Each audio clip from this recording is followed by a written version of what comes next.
K N Rajanna ವಜಾ ಹಿಂದಿದೆ interesting development. High command ಸೂಚನೆ ಕೊಟ್ಟಿದ್ದು ರಾಜೀನಾಮೆ ಪಡೆಯೋದಕ್ಕೆ ಅಲ್ಲ, ಹೈಕಮಾಂಡ್ ಆದೇಶ ನೀಡಿದ್ದು ರಾಜಣ್ಣ ಕಿಕ್ಔಟ್ ಮಾಡೋದಕ್ಕೆ. ಕಾಂಗ್ರೆಸ್ನಲ್ಲಿ ಸಿಎಂ ಸಿದ್ದರಾಮಯ್ಯನವರ ಪರವಾಗಿ ಯಾವಾಗಲೂ ಕೂಡ ಬ್ಯಾಟ್ ಬೀಸ್ತಾ ಇದ್ದಂತ ಕೆಎನ್ ರಾಜಣ್ಣ ಕೊಟ್ಟಂತ ಒಂದೇ ಒಂದು ಹೇಳಿಕೆಯಿಂದ ಇವತ್ತು ಕಿಕ್ಔಟ್ ಆಗಿದ್ದಾರೆ. ಸಂಪುಟದಿಂದ ಕಿಕ್ಔಟ್ ಆಗಿದ್ದಾರೆ. ನೇರವಾಗಿ ಸಂಪುಟದಿಂದಲೇ ವಜಾ ಮಾಡಿ ಅಂತ ಹೈಕಮಾಂಡ್ ಹೇಳಿತ್ತು. ಅಸಲಿಗೆ ಸಿಎಂ ಆಪ್ತ ಕಾರ್ಯದರ್ಶಿಗೆ ರಾಜೀನಾಮೆ ಕೊಟ್ರೆ ಅಂಗೀಕಾರವಾಗಲ್ಲ. ಸಿಎಂ PS ವೆಂಕಟೇಶಯ್ಯಗೆ ರಾಜೀನಾಮೆ ಪತ್ರ ಸಲ್ಲಿಸಿದ್ರು ರಾಜಣ್ಣ ಅವರು. ನಿಯಮದ ಪ್ರಕಾರ PSಗೆ ಪತ್ರ ಕೊಟ್ರೆ ತೆಗೆದುಕೊಳ್ಳಲು ಬರೋದಿಲ್ಲ. ಹಾಗಾದ್ರೆ ಕೆಎನ್ ರಾಜಣ್ಣ ರಾಜಕೀಯ ಬದುಕು ಅಂತ್ಯ ಆಯ್ತಾ? ಜಾತ್ಯತೀತ ಪಕ್ಷಗಳಲ್ಲಿನ ರಾಜಕೀಯ ಜರ್ನಿ ಮುಕ್ತಾಯ ಆಯ್ತಾ? ಕಾಂಗ್ರೆಸ್ಗೂ ಮುನ್ನ ಈ ಹಿಂದೆ JDS ನಲ್ಲಿದ್ರು ಕೆಎನ್ ರಾಜಣ್ಣ ಬೇಡವೇ ಬೇಡ ಅನ್ನೋ ಉದ್ದೇಶದಿಂದಲೇ ವಜಾ ಮಾಡಿದೆ ಕಾಂಗ್ರೆಸ್. ಪಕ್ಷದಲ್ಲೇ ಇಟ್ಕೊಂಡ್ರೆ ಪಕ್ಷಕ್ಕೆ ಹೊಡೆತ ಅನ್ನೋ ಹಿನ್ನೆಲೆಯಲ್ಲಿ ವಜಾ ಮಾಡಲಾಗಿದೆ.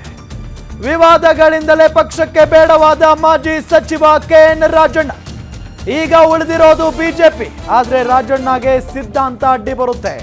ಇದೆಲ್ಲದರ ಜೊತೆಗೆ ರಾಜಣ್ಣಗೆ ಈಗಾಗಲೇ 75 ವರ್ಷ ವಯಸ್ಸಾಗಿದೆ. ವಯಸ್ಸು ಮತ್ತು ಸುದೀರ್ಘ ಅನುಭವ ಹಿನ್ನೆಲೆಯಲ್ಲಿ ರಾಜಕೀಯ ಅಂತ್ಯನ ಅನ್ನೋ ಪ್ರಶ್ನೆಯೂ ಕೂಡ ಮೂಡ್ತಾ ಇದೆ. ರಾಜಕೀಯ ಅಧ್ಯಾಯ ಅಂತ್ಯನ ಕೆಎನ್ ರಾಜಣ್ಣ ಅವರದ್ದು. ಜಾತ್ಯತೀತ ಪಕ್ಷಗಳಲ್ಲಿನ ರಾಜಕೀಯ ಜರ್ನಿ ಆಲ್ರೆಡಿ ಮುಕ್ತಾಯ ಆಗಿದೆ. ಕಾಂಗ್ರೆಸ್ಗೂ ಮುನ್ನ ಈ ಹಿಂದೆ JDS ನಲ್ಲಿದ್ರು ರಾಜಣ್ಣ ಅವರು. ರಾಜಣ್ಣ ಬೇಡವೇ ಬೇಡ ಅನ್ನೋ ಉದ್ದೇಶದಿಂದಲೇ ಕಾಂಗ್ರೆಸ್ ವಜಾ ಮಾಡಿದೆ, ಈಗ ಉಚ್ಚಾಟನೆ ಮಾಡಿದೆ. ಪಕ್ಷದಲ್ಲೇ ಇಟ್ಕೊಂಡ್ರೆ ಪಕ್ಷಕ್ಕೆ ಹೊಡೆತ ಅನ್ನೋ ಹಿನ್ನೆಲೆಯಲ್ಲಿ ಅವರನ್ನ ಉಚ್ಚಾಟನೆ ಮಾಡಿದೆ. ವಿವಾದಗಳಿಂದಲೇ ಪಕ್ಷಕ್ಕೆ ಬೇಡವಾಗಿದ್ದಾರೆ ಮಾಜಿ ಸಚಿವ ಕೆಎನ್ ರಾಜಣ್ಣ. ಈಗ ಉಳಿದಿರೋದು ಒಂದೇ ಆಯ್ಕೆ, ಅದು ಬಿಜೆಪಿ. ಆದ್ರೆ ಬಿಜೆಪಿಗೆ ಹೋಗ್ತಾರಾ? ಇಲ್ಲ. ಯಾಕೆಂತ ಹೇಳಿದ್ರೆ ಸಿದ್ಧಾಂತ ಅಡ್ಡಿ ಬರುತ್ತೆ. ಸಿದ್ಧಾಂತಗಳ ಮೇಲೆ ರಾಜಕೀಯ ನಡೆಯುತ್ತೆ ಅಥವಾ ರಾಜಕಾರಣ ಮಾಡ್ತಾರೆ ಕೆಲವೊಂದಿಷ್ಟು ನಾಯಕರು ಅಂತ ಹೇಳ್ತಾರೆ. ಅದರಲ್ಲಿ ಕೆಎನ್ ರಾಜಣ್ಣ ಕೂಡ ಒಬ್ರು. ಸೊ ಇವತ್ತು ಹೆಂಗಾಗ್ಬಿಡ್ತು ಅಂತ ಅಂದರೆ, ಈ ಬೆಳವಣಿಗೆ ಕೆಎನ್ ರಾಜಣ್ಣ ಅವ್ರಿಗೆ ಮುನ್ಸೂಚನೆ ಇತ್ತಾ ಅಥವಾ ಇರಲಿಲ್ವಾ ಗೊತ್ತಿಲ್ಲ. ಏಕಾಏಕಿಯಾಗಿ ಮೊದಲು ರಾಜೀನಾಮೆ ಅನ್ನೋ ಸುದ್ದಿ ಬರೋದಕ್ಕೆ ಶುರುವಾಯಿತು. ಅದಾದ ನಂತರ ಇಲ್ಲ, ವಜಾ ಮಾಡಲಾಗಿದೆ ಅನ್ನೋ ಬಿಗ್ ಅಪ್ಡೇಟ್ ಬರುತ್ತೆ.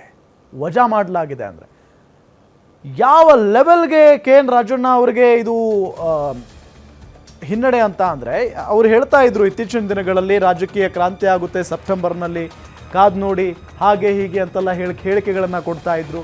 ಈಗ ಏಕಾಏಕಿಯಾಗಿ ಅವರು ಕೊಟ್ಟಂಥ ಒಂದೇ ಒಂದು ಹೇಳಿಕೆ ವಜಾ ಲೆವೆಲ್ಗೆ ಬಂದಿದೆ, ಉಚ್ಚಾಟನೆ ಲೆವೆಲ್ಗೆ ಬಂದು ನಿಂತಿದೆ. ರಾಜಣ್ಣ ಯಾವಾಗಲೂ ಕೂಡ ಒಂದಲ್ಲ ಒಂದು ವಿವಾದಾತ್ಮಕ ಹೇಳಿಕೆಗಳು, ಸಿಎಂ ಸಿದ್ದರಾಮಯ್ಯನವರ ಪರವಾಗಿ ಬ್ಯಾಟ್ ಬೀಸ್ತಾ ಹೆಡ್ಲೈನ್ಸ್ನಲ್ಲಿರೋರು ಕೆಎನ್ ರಾಜಣ್ಣ ಅವರು, ಹೆಡ್ಲೈನ್ಸ್ನಲ್ಲಿರೋರು ಪ್ರತಿದಿನ.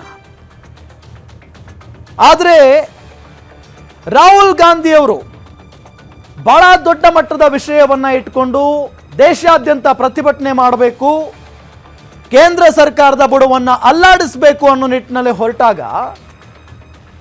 ಇವರು ಅದರ ವಿರೋಧಿ ಹೇಳಿಕೆಯನ್ನ ಕೊಡ್ತಾರೆ. ಮತಗಳ್ಳತನ ವಿಚಾರಕ್ಕೆ ಸಂಬಂಧಪಟ್ಟಂತೆ ಯಾರ ಕಾಲದಲ್ಲಿ ಆಗಿದ್ದದು, ನಾನು ಬಾಯಿ ಬಿಟ್ರೆ ಗೊತ್ತಲ್ಲ ಅನ್ನೋ ನಿಟ್ಟಿನಲ್ಲಿ ಹೇಳಿಕೆಯನ್ನ ಕೊಟ್ಟಿರ್ತಾರೆ ಕೆಎನ್ ರಾಜಣ್ಣ ಅವರು. ನಾನು ಬಾಯಿ ಬಿಟ್ರೆ ಎಲ್ಲೋ ಹೋಗ್ಬಿಡುತ್ತೆ ಈ ವಿಚಾರ, ನಮ್ಮದೇ ಕಾಲದಲ್ಲಿ ಆಗಿದ್ದಂಥ ಏನು ವಿಚಾರ ಇದು, ಈಗ ಯಾಕೆ ಈ ರೀತಿಯಾಗೆಲ್ಲ ಹೇಳಿಕೆಗಳನ್ನು ಕೊಡ್ತಾ ಇದ್ದಾರೆ, ಈಗ ಯಾಕೆ ಈ ರೀತಿ ಎಲ್ಲ ಮಾತಾಡ್ತಾ ಇದ್ದಾರೆ. ಸೊ ಹಿಂಗೆಲ್ಲ ಮಾತಾಡಿದ್ರು ಕೆಎನ್ ರಾಜಣ್ಣ.